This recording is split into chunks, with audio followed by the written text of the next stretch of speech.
welcome to the second game of today. We are here with the RedBull Esports Champions League. We are here with DK for the second time today and RisingStars for their first game of the day. And of course we are also here with Wickerman for this Beyond the Summit presentation. And welcome to the broadcast. You muted yourself. Hi. Hi. I did mute myself. Yeah, I realized. Their second of their grueling series of 4 games today. I believe they have 3 in a row, or is that right? Let me take a quick look at gander at the schedule. No, 2 in a row. This is their second game. Then later on this afternoon, they will be going up against Tongfu and LGD International. But here they're against RisingStars.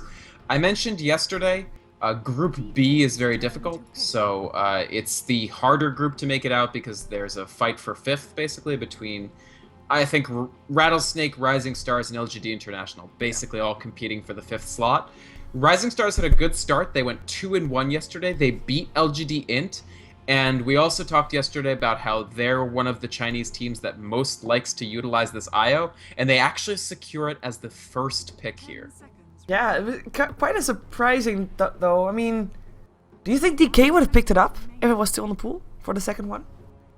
Well, they took it in the last game. I think also there was an opportunity for them to ban it in the second phase. So taking the IO first makes the other team have to really think about what their strategy is against that to try to prevent you from doing it. And we know that RisingStars pairs this IO up with all sorts of heroes. I've seen them do it with the Phantom Assassin more than once. They've also done it with just Gyrocopter and nothing else. Sometimes they even just have an IO that makes no sense whatsoever. So hopefully this isn't one of those times, since if RisingStars could take this game, it's definitely not one that they're favored. DK, I would say, is quite heavily favored. Yeah. But if RisingStars could take it, they would burnish their portfolio for heading into the playoffs extremely well. Very much true. And they would actually make sure that lgd.int is almost as good as, well, as out, basically. LGD International had 3 games yesterday, 2 loss, 1 win. And they need to get themselves back into this. LGD International, by the way, today only has 1 game, I believe. Is that correct? Well, let's take a quick look at it. Yes, LGD.int only has 1 game, and it is against DK. It's the second to last game of the day. So DK will be very tired. LGD.int might be fairly fresh. Yeah, well, it's still not the easiest target to try and take down. We do, of course, have a Lifestealer picked up in the pool, so DK went for that one. They don't go for the Gyrocopter, who was still in as well. Yep. Bedrider, Naga, Siren, Visage were the other bands next to the Alchemist, which of course is the one that they didn't want to see on burning anymore. And DK is actually taking quite a lot of time for these first 2 picks. Yeah. Lifestealer is a great multi-core hero. You can actually have him sort of in a 3 role in an aggressive tri-lane, or just in a 1 role in a safe tri-lane if you get a solo lane hero that you want. DK, I feel as though maybe they experimented with the Gyrocopter and they're not altogether happy with it. I do know that their record with it is not fantastic despite the strength of the hero, so maybe it's something that Burning is moving a little bit away from. That said, if it doesn't get banned in the second phase, I could easily see them running a Gyrocopter solo safe and then a Lifestealer based tri-lane. It's still a very, very good possibility. One of the nice things about securing Lifestealer early is that really he can play in a lot of different capacities. Yeah, and they secure themselves a Rubik with that as well. So again, a very open hero. And yeah, it was just, yesterday we saw Lifestealer, by the way, a lot played a couple of times solo mid as well. So yeah, against OD. Yeah, he's actually a pretty good OD matchup. And it's the Darkseer that RisingStars secure for themselves. So not really a combination yet that you would expect with the IO. Might force DK to ban out some of the common combinations, or some of the combinations that they don't want to see together with that IO. And that will be actually quite good for RisingStars, as of course you're gonna have combinations banned out, but there's way more combinations than just 2, and that means that DK will spend 2 bans that they are not gonna ban out a secondary support or mid hero that RisingStars might want to pick up as well in that second pick phase. Right. I don't know, actually. One of the interesting things I've seen is that because it's difficult to predict what RisingStars actually pair the IO with, I'm not sure it's DK's best bet here to try to sort of chase after the IO bans. So if I'm DK, I would consider just trying to make sure that RisingStars don't have good lanes, and then taking advantage of a potentially weak lane with Lifestealer. rather than saying, oh, well, we need to ban Chaos Knight, we need to ban Tiny or what have you. Maybe they can sort of target some supports, especially since Visage is out of the pool. And Naga, which has been used as a support more and more lately, is out of the pool, even in the first pick phase. So this seems like new tech. It seems like the teams are valuing this Naga support more and more heavily. So with 2 support bans already out, DK actually has the opportunity, in my opinion, to punish RisingStars' lanes. Yeah, of course, especially because they already have got their core setup support, which, by the way, of course, in combination with a lifestealer, you've got your telekinesis. Dropping a target down to the lifestealer means that he can land his open wounds instantly, so a good setup for a possible tri-lane. But yeah, something like a Shadow Demon we might see getting banned out here because DK doesn't really need it anymore, and they end up going for PA, so they do ban out combinations that they don't want to face together with the IO. PA is going to be the first one of that. Of course, RisingStars banning out a mid-hero. Still have plenty of mid-heroes in the pool, but perhaps there's just a couple that they don't want to see. Dragon Knight still in the pool, of course, and, you know, Queen of Pain Puck. I feel like they kind of aren't as favored in the Eastern scene as they are on the Western scene.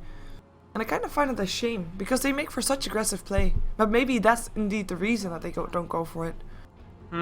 Well, it depends on the team. Some teams favor those heroes more. I feel that Puck was really overpicked for a while. Right now, I think Puck is in a pretty good place as far as how teams value the hero. There's certain heroes that Puck will just absolutely destroy, and there's certain mid matchups that are favorable for Puck. But you can't really pick it early, in my opinion. You can just end up with a situation in which the other team doesn't really care. Look at that ban. Slark, you already mentioned that he was way more popular in the East than he was on the West, but he it's interesting, yeah, because he was debuted really in the Western qualifier as a popular pick. Yeah. But since then, tremendous amounts of Chinese teams have really adopted this Slark to what I would regard as mixed effect, actually. It doesn't always do much for you. Slark also puts you in a very weird position where you feel a tremendous amount of pressure to win the game in the first 10 to 15 minutes, because if you don't, if that Slark isn't actively snowballing at all points, he quickly becomes just kind of a nothing. Like, he's got Pounce and doesn't do much else if he hasn't gotten good early farm. Yeah, and in DK they banned out a Dragon Knight as the last one. Weaver was still in the pool. We saw him in the previous game. RTK, you already mentioned it during the game itself, but he just did an amazing job on that hero, and gonna see if he can, on it again. Yeah, they're gonna see if they can repeat that one. This is actually a pretty good. I like this third pick from DK. RisingStars. It's very possible that they slot a Weaver into this. Actually, Weaver IO something tri-lane wouldn't be the worst thing in the world. Depending on how weak the mid, you can actually see, because RisingStars took out 2 mids, the OD and the Slark. If they were thinking of reprising Air mid Weaver, which did very well for them in their game against lgd.int yesterday, they could do that Darkseer offlane and IO tri-lane, and that could lead to great danger, because Weaver, as long as he gets good farm, can dual Lifestealer pretty easily. So I like this pick from DK. I think it fits into a great... These are both dual core heroes. You want sort of 2 farmers if you're using Weaver or Lifestealer. Yeah. So that gives them both of their primary farmers, and it takes away a huge pick from RisingStars. Yeah, I think so too, because, I mean, they pick up the Sand King, but their lineup compared to that of the DK looks a bit lackluster. I mean, you've got yourself Lifestealer and Weaver, you know, strong, powerful heroes, and then you've got RisingStars. They've got themselves 2 supports. I think Sand King is, of course, going to be a support here, but they still miss their 2 cores. And, I mean, they're giving DK a lot of chance to ban out those cores, because, of course, last ban is going to be, again, one of the last cores that RisingStars need. Is going to be a little bit extra tough for RisingStars to be able to select the right one. And which cores are still left? I mean, we still have the Gyrocopter in the pool, if they want to go for something like that, which is actually quite okay against a Lifestealer. I wouldn't mind seeing... Well, it doesn't really fit, actually. Like, you need a carry and a mid, and that mid needs to be a strong one. And the Dragon Knight's already out, but it needs to be a semi-core, semi-carry. Sure. I think Gyro would actually be a pretty good pick for RisingStars here. They know that DK is not going to go for it. It could very well get 5th banned if they take a mid hero here.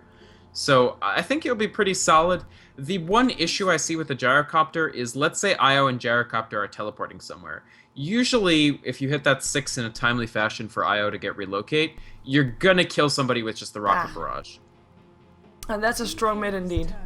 Templar Assassin will be the one for Rising Stars. So we'll see what carry DK leaves in the pool in the end, and if they do want to ban out the gyro or not.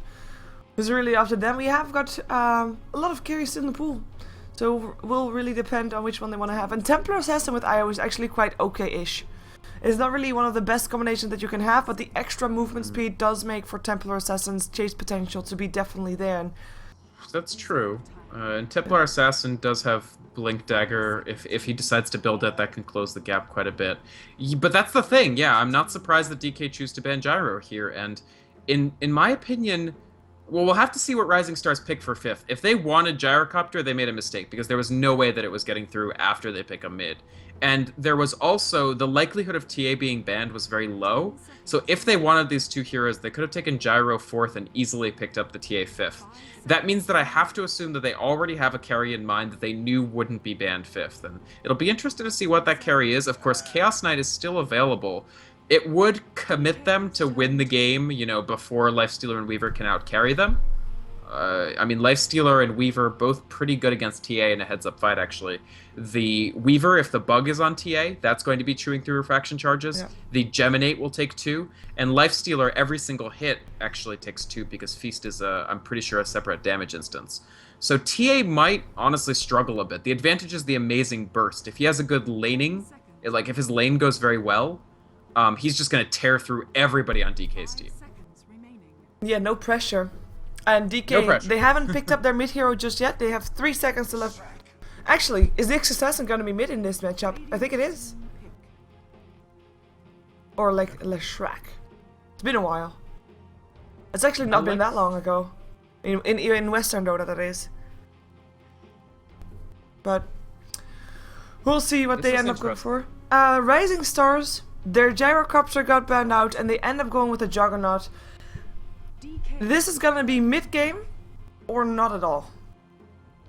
Because they have got kinda... Like, in terms of very late game, DK is gonna own them. Yes, I would say that the later this goes, the better DK will start feeling about it. Juggernaut actually was the...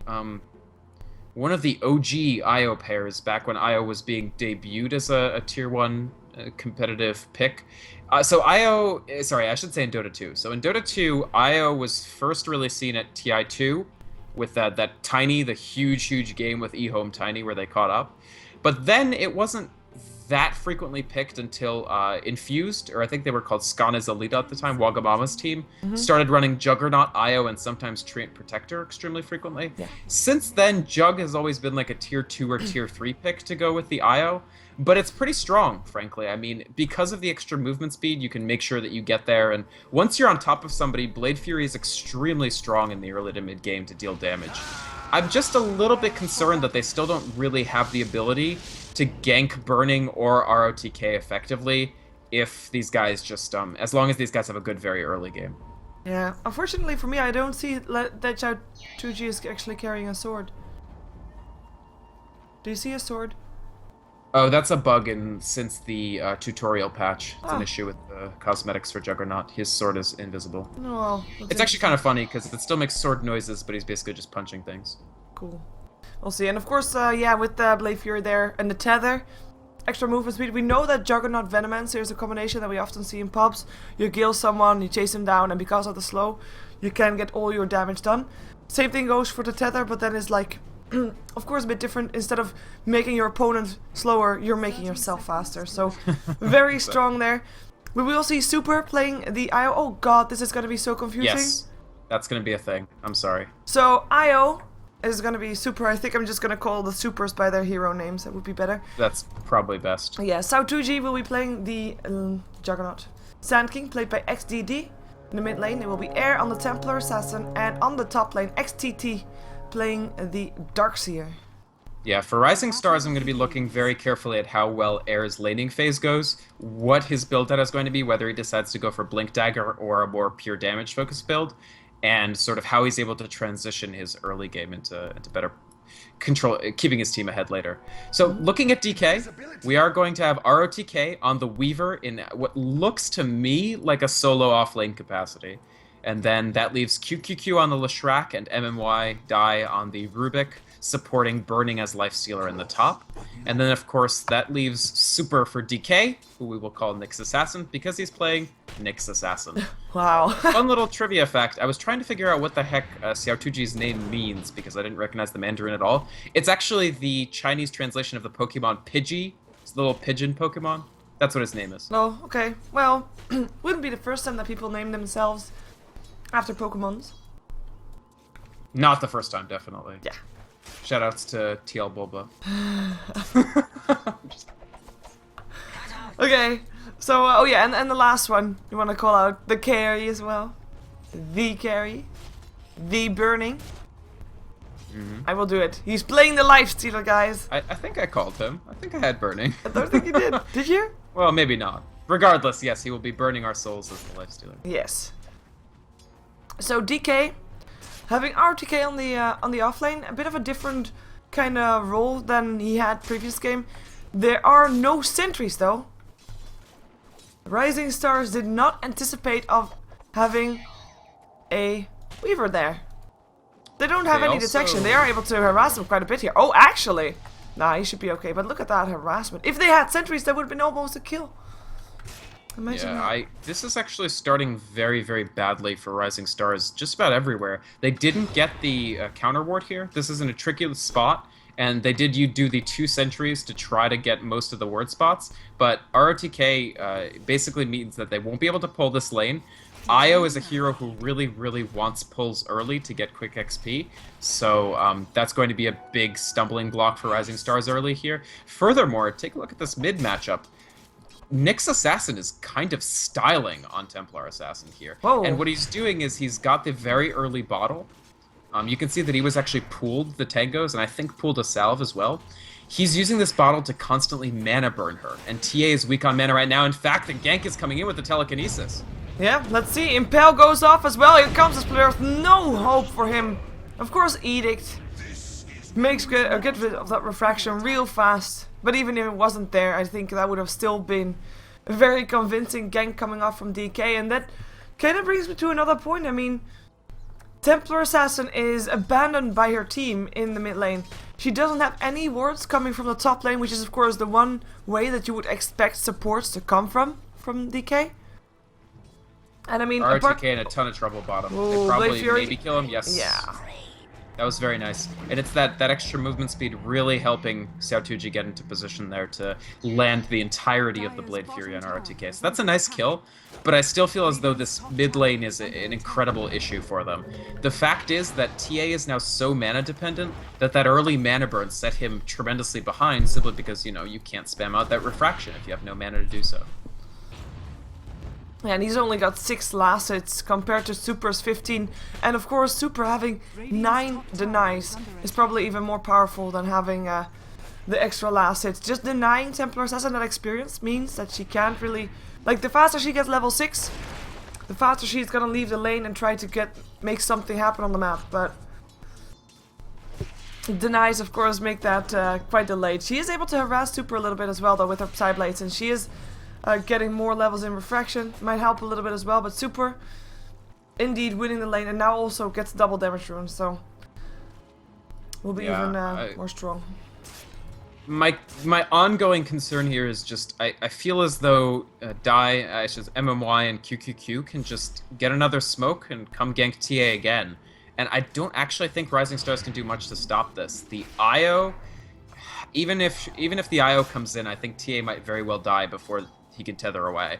And the Sand King could maybe come in, but he's only level 2 right now. He absolutely needs to clear this jungle camp to get his extra ranks in Burrow Strike. Rank 2 is better, rank 3 is ideal, and they're a little behind the XP they want to be at right now. Yeah, Super, by the way. Look at his inventory.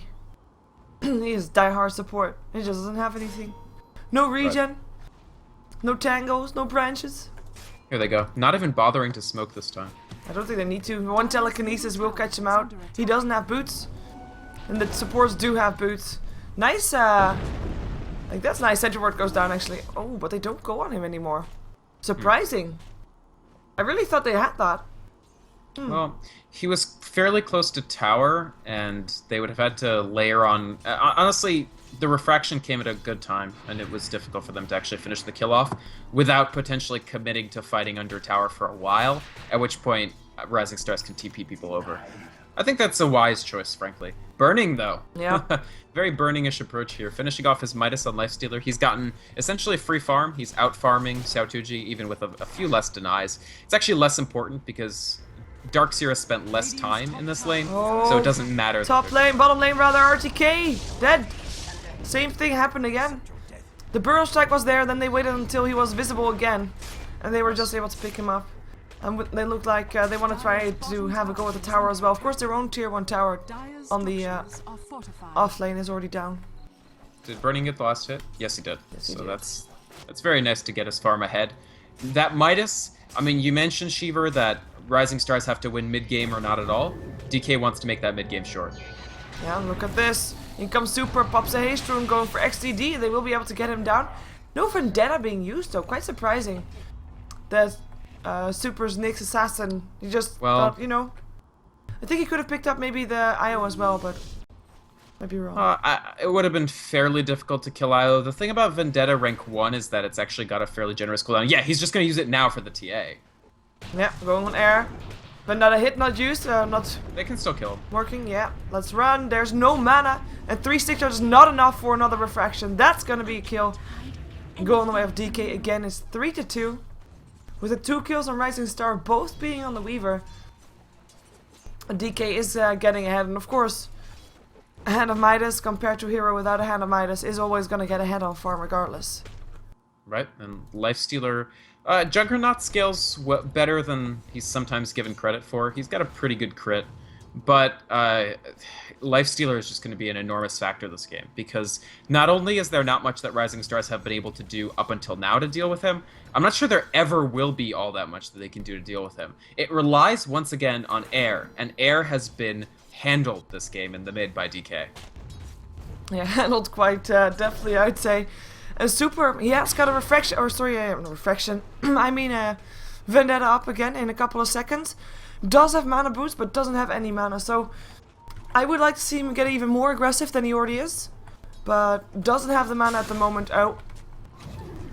Where did I hear the Sand King? Oh, he's just farming creeps. The hell. Yep. Thought he went for something, but nope.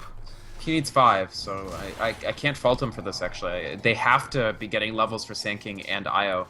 So it makes sense that he's trying to get up to that level 5 quickly. I mean, levels 5, 6, 7 are all amazing for Sand King. They're critical levels. You get more range on Burrow Strike each time. You get the epicenter. He wants to hit that. And the levels are already... They're not... It's not that they're bad. They're doing fine relative to the supports of DK. It's that DK's supports are straight up less level dependent. Yep. Having already the telekinesis compared with the Split Earth is already giving so much killing potential to DK, even without Rubik being level 6, which would be the most level dependent of DK. Of course, IO, level 5, but also needs to have his level 6 before he can actually start doing some work here and maybe help winning air some lanes. I mean, so far they are winning the bottom lane, obviously. But that's, I mean, it's their safe lane. So they should have won that one. And they don't win the mid lane, and they were counting on it, because in terms of mid game, they need to have the mid game. Late game is going the way of DK. So how do you get the mid game? By making sure that your mid lane is able to dominate, and then from there on out build onwards and get yourself ahead in the game before DK's burning is going to be too big.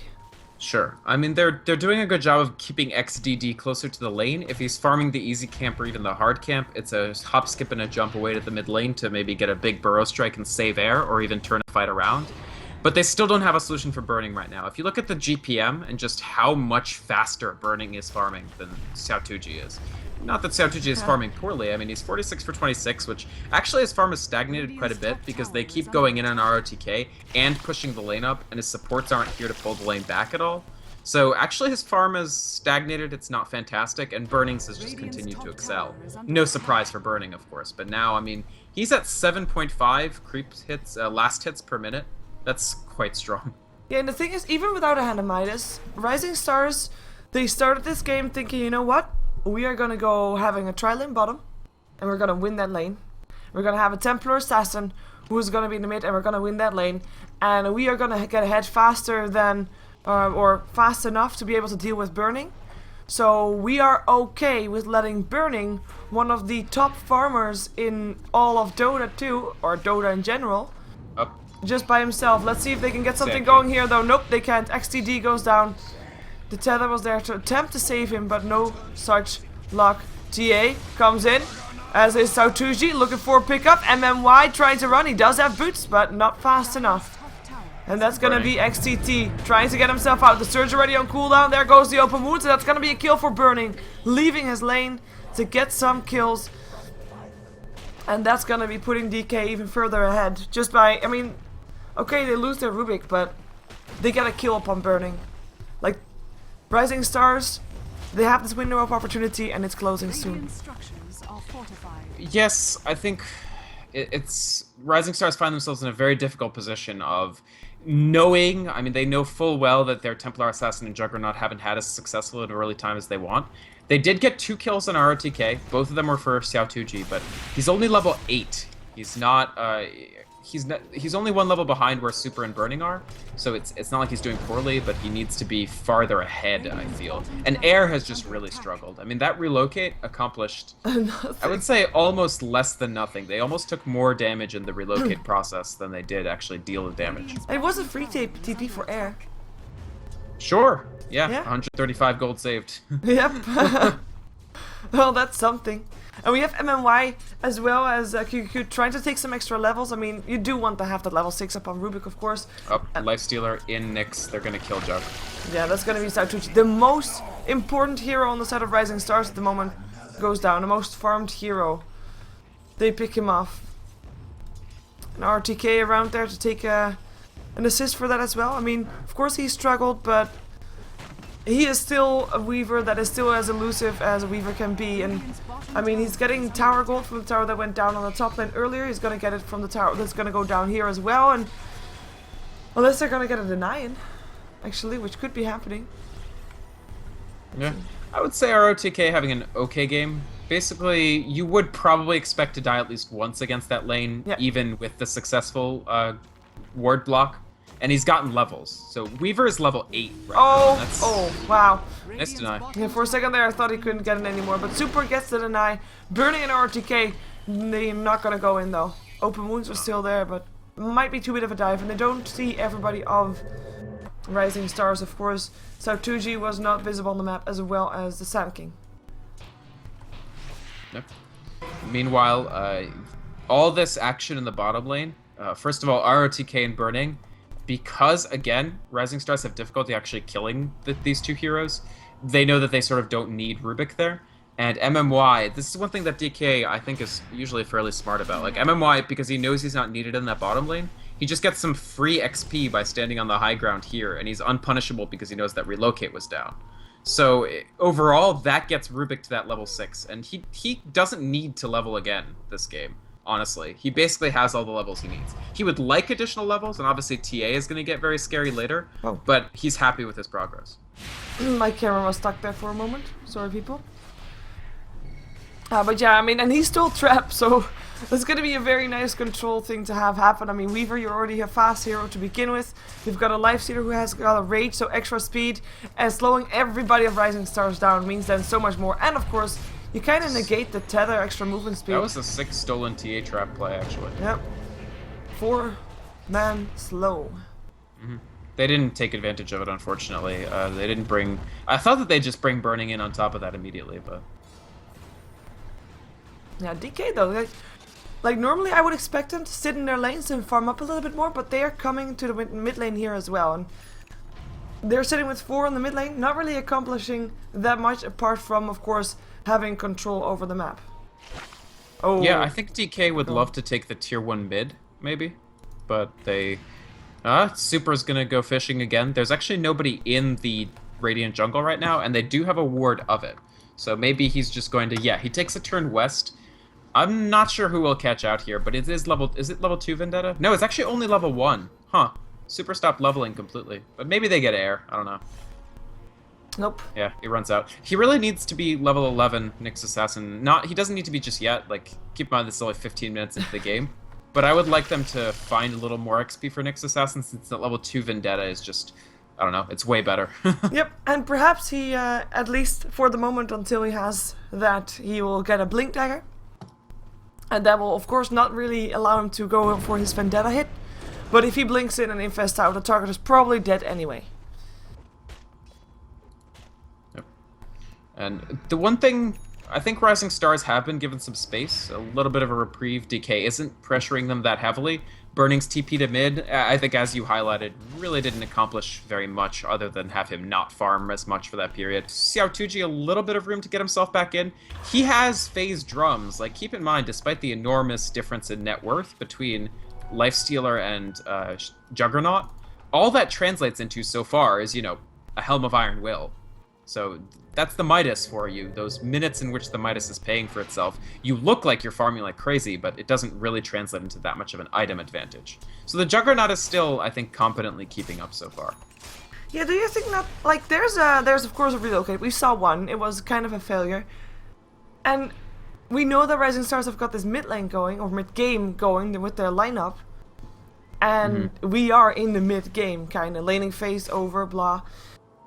But they can't really do anything. Of course they're behind. Do you think they have a way of getting back into the mid game without really trying to bank on late game instead? Yeah, I would say if they do get the blink on air, for instance, he's at about 1150 right now. If they go blink, they have other options. Oh, here they're going to try to get burning. I don't think they can get him, though. This seems questionable. Rage TP out, relocate is there, but that was... Of all the people you can get... They could have used the Omni Slash to try to stop the TP, but... Omni Slash not used it yet this game, I believe. No, it was used once on the fight that was around here, but it didn't kill anybody. It did most of the damage to MMY, and then he chased MMY with Blade Fury until he killed him. That was their only kill in that last big fight.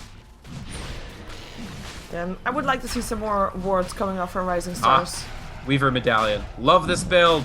Shoutouts to Weaver Medallion. I think it's fantastic. More and minus armor. That's you get Roche. Next to his Grip Swarm. Or the Swarm. It's really good with Lifestealer. I mean, just Lifestealer already is doing great physical damage. So why not reduce the armor of the target and just beat on them with Weaver and Lifestealer to a bloody pulp? Yeah, and they'll take Roshan. It looks like RisingStars is aware that this is happening, but they can't come in, they can't go in. The trap actually goes out. DK might actually try to chase this down. There goes the slow coming off from the Rubik, and he steals his next spell before backing off. It is the healing ward. If they want to start pushing, this would be a nice time to start doing so. Having a level 2 edict is, of course, nice to have. And 5 people of RisingStars in the mid lane. If they don't get anything done, I mean, their mid game is going to be so incredibly weak compared to what their hero should be capable of. DK, I agree. Let's go. I mean, you asked what RisingStars need to actually do. I don't think sitting as 5 behind their tier 1 tower is it, but they're going to try a fight. Yeah, nice 3-man impale coming out from the Nyx Assassin though, and that's going to be an infest out. 2 kills on the board already. RisingStars on the way out. Super, the Wisp version, will end up going down as well. Double kill for Burning. Vacuum back in for air. Open wounds. And that is going to be 1 Templar Assassin down the drain as well. 4 dead. 0 casualties for DK. They take a tower, and they look to be taking their next tower as well. RisingStars only have XTD ready. And the downside of being a Sand King, you can't really counter push without putting yourself out there. And if he does that, he is dead as well. Burning finishing his armlet just before that fight, and that's when you start seeing the very early Midas translate a little bit. I think it was...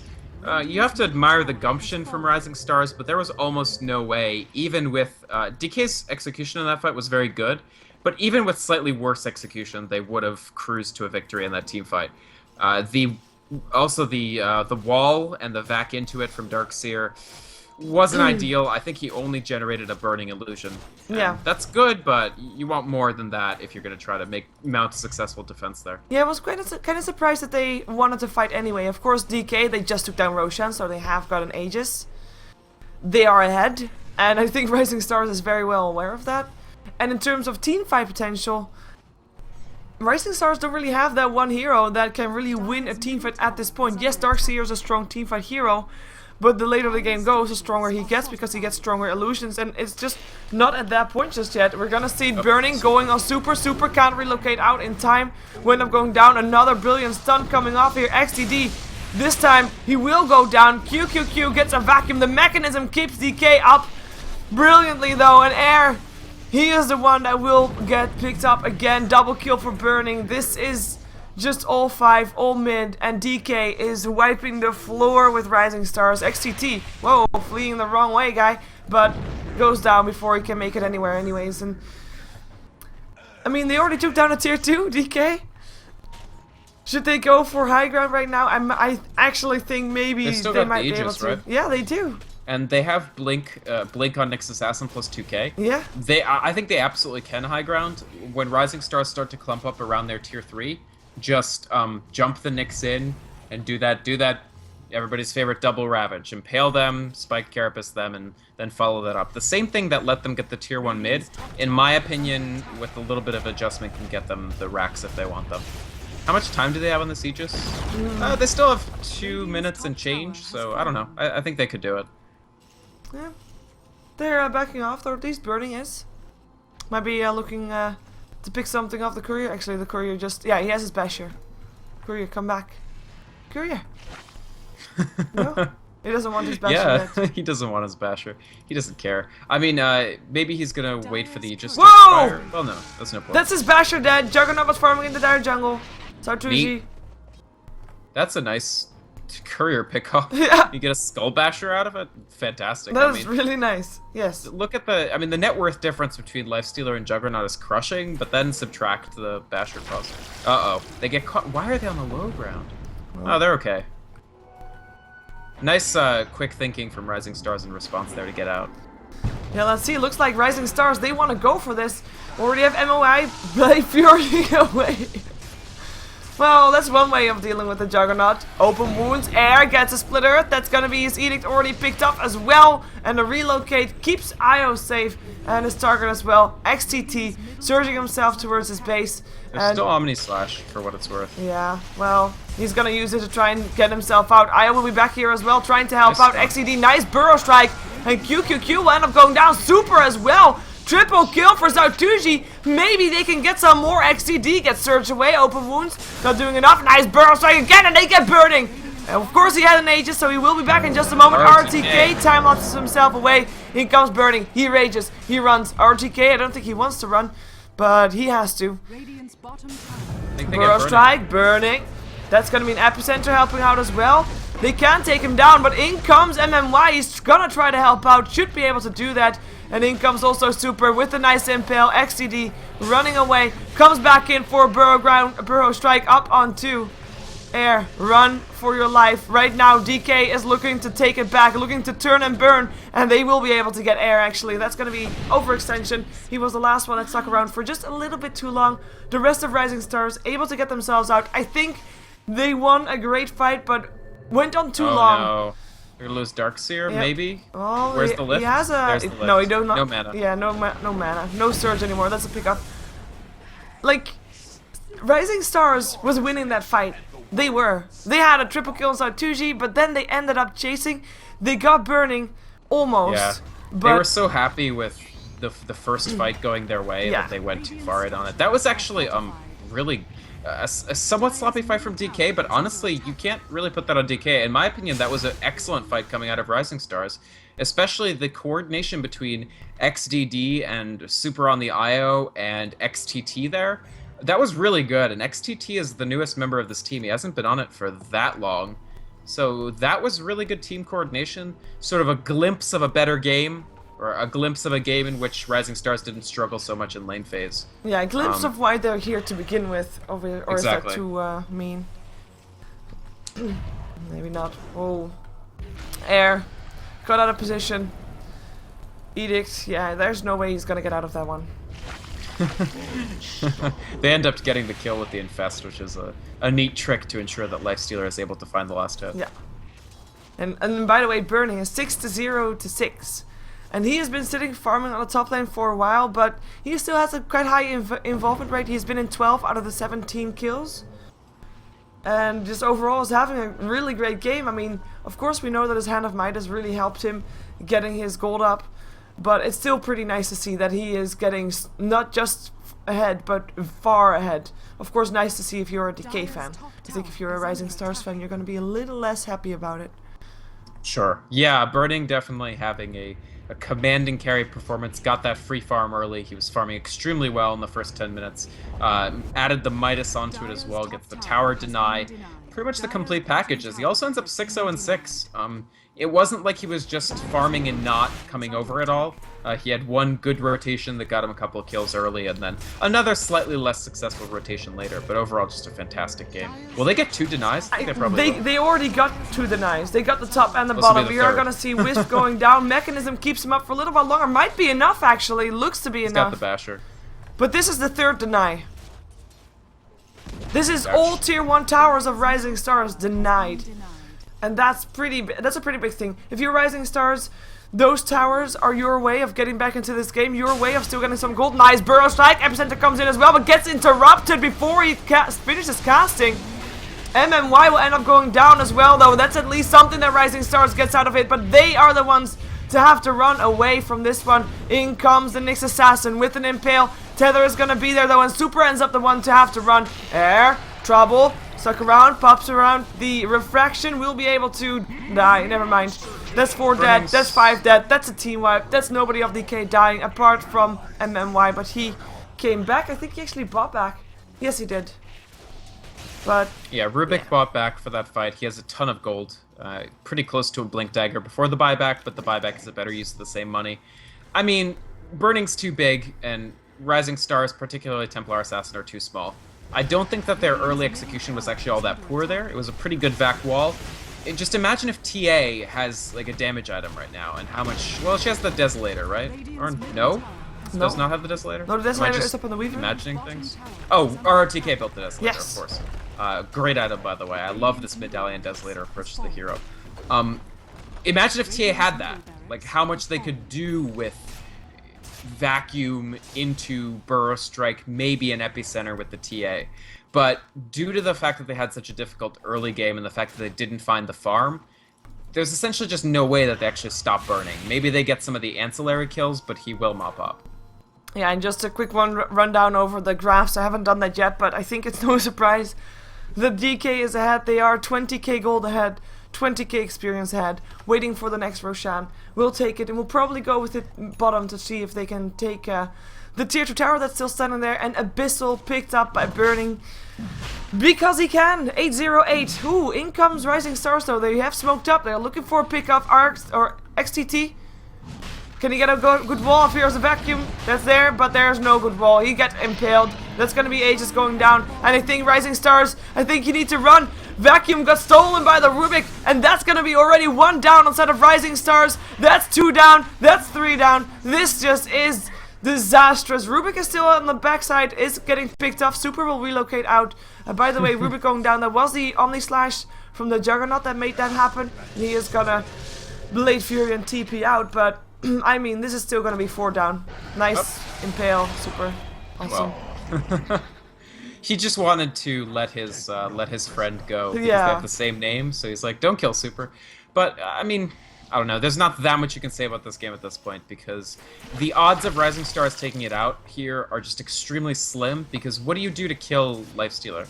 Now that he's added Abyssal on, he can even stun the Juggernaut while he's spinning and just kill him in the midst of the spin. Yeah, I don't think he's gonna mind taking some damage while he does it either. I mean, first of all, if he does get a little bit low, which I'm not expecting, he has an Aegis. So he is just, yeah, he is... It's magical damage too, so if he's raged, he's not gonna take that. Yeah, exactly. That too. Yeah, it's tough, and the downside is, like, RisingStars, they haven't picked anything that really disables someone in the BKB. Like, no cogs, no Fiend's Grip, no RP, you know, those kind of things that you might look for if you know that you're going to be up against a big lifestealer, which RisingStars were planning to, because, of course, they let Burning freeform, and they haven't set foot in that top lane for a while. We do have a nice double impale coming up from Super here. making up for what he did earlier. That's gonna be the Sand King dead. Burrow Strike stolen by MMY, one of the most important spells to steal, able to pick up the Darkseer, impale another one up on his teammate, or namemate rather, sorry. And the GG gets called, no surprise there. RisingStars, they tap out, they've had enough. Yeah, I mean, RisingStars, there's no issue with their... I honestly think that some of their play was fairly good. Like, especially later in the team fights, they made some good decisions, but your decisions can only be so good when you're as behind and there's a 17k, 18k net worth lifestealer. Like, your decisions have to be better than great, and you somehow have to expect the other team to make mistakes. So RisingStars, this doesn't put them out, of course. They do still have a shot to take maybe the 4th or 3rd slot in the group, but DK definitely making a convincing case with these first 2 games that they're one of the favorites for Group B. Yeah, we're gonna see DK getting a bit of a break. Of course, this was their 2nd game today already, but LGD China and VC Gaming will be on stage next. It is, of course, the RedBull Esports Champions League that you are watching. This is a Beyond the Summit presentation. With me is Vikromont. You can follow him on Twitter at Vikromont.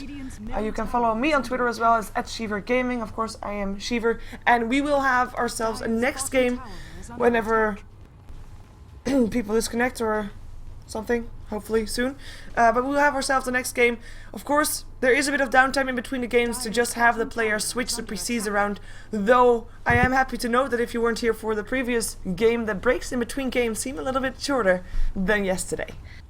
Yeah, seems more timely so far.